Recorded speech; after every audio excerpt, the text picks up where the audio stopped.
आज लोग धीरे धीरे पवन रेखा साथ की सहेलियों को लेकर के जंगल में पहुंची हैं। तो साथ की सहेलियां भी रथ से उतर गई और पवन रेखा भी लोगों रथ से उतर जाते हैं।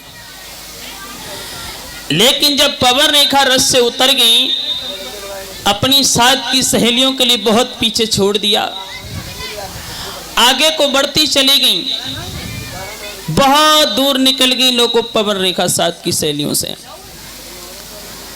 क्योंकि अपनी साथ की सहेलियों का बिल्कुल ध्यान ही नहीं रहा। उस जंगल की शोभा को देख कर के मुग्ध होने लगी। सुंदर सुंदर पुष्प लगे हैं, पुष्पों पर भंवरा किलोले कर रहे हैं, कोयलिया अपनी मीठी मीठी आवाजों में बोल रही है। इतना अच्छा सुहावना लोगों मौसम, उस बाग की उस जंगल की शोभा को देख कर के मुग्ध हो गई लोगों पवन रेखा, भूल गई अपनी साथ की सहेलियों को।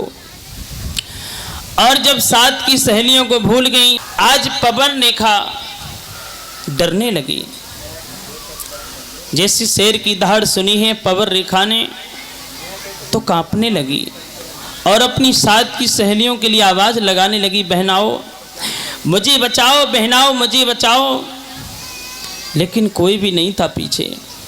कोई लोग हो तो बचाए, कोई है तो ही ना है। उनकी साथ की सहेलियां बहुत पीछे रह गई थी। आज लोगों भागवत में लिखा है, एक दुर्मिलक नाम का राक्षस लोग उसी जंगल में रहता था। वो बड़ा ही मायावी था। उसने मन में विचार किया, आज ये अच्छा मौका है।